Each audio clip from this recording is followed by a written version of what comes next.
शांतिपुर गांव के मध्य में एक प्राचीन और परित्यक्त हवेली थी, जिसके बारे में अफवाह थी कि वो प्रेतबाधित है। अनन्या नाम की एक युवा लड़की को छोड़कर किसी ने भी इसके पास जाने की हिम्मत नहीं की।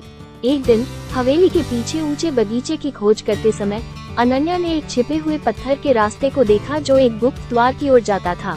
जैसे ही उसने चरमराते दरवाजे को धक्का दिया, उसकी आंखों के सामने जादू की दुनिया खुल गई। जीवन, फूलों, राजसी पेड़ों और जादू की मनमोहक आभा से भरा एक हरा भरा गुप्त उद्यान उसके सामने था।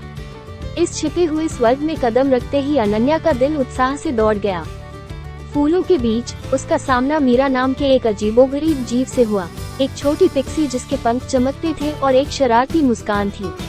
मीरा खेल खेल में अनन्या को बगीचे के अंदर ले गई और उसके अद्भुत रहस्यों को उजागर किया। जैसे ही वे जादुई बगीचे में घूमे, अनन्या को पता चला कि हर फूल की एक अनोखी आवाज होती है। हर बार जब वो ध्यान से सुनती तो उसे हल्की फुसफुसाहट और मधुर धुनें सुनाई देती। मीरा ने बताया कि उद्यान विभिन्न क्षेत्रों के जादुई प्राणियों का आश्रय स्थल था। यह एक ऐसी जगह थी जहां उनके सपने और उम्मीदें आपस में जुड़ी हुई थी, जिससे दुनिया में सद्भाव और खुशी आई।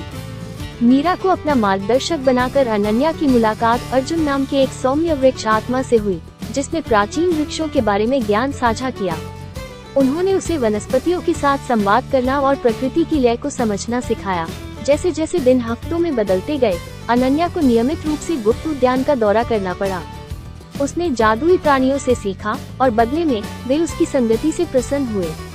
उसने अपनी जादुई क्षमताओं की खोज की, जैसे घायल जानवरों को ठीक करना और फूलों पर हंसी लाना।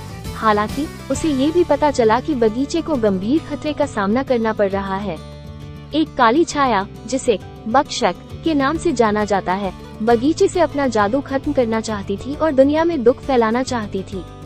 अनन्या जानती थी कि उसे अभिनय करना है। अपने नए दोस्तों की मदद से उन्होंने प्राचीन मंत्रों का जाप किया और एक दीवार का शक्तिशाली अवरोधक बनाया।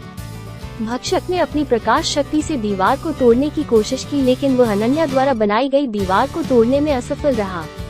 यह महसूस करते हुए कि वह अनन्या को हरा नहीं सकता, वह भाग गया। उस दिन के बाद से अनन्या गुप्त उद्यान की रक्षक बन गई।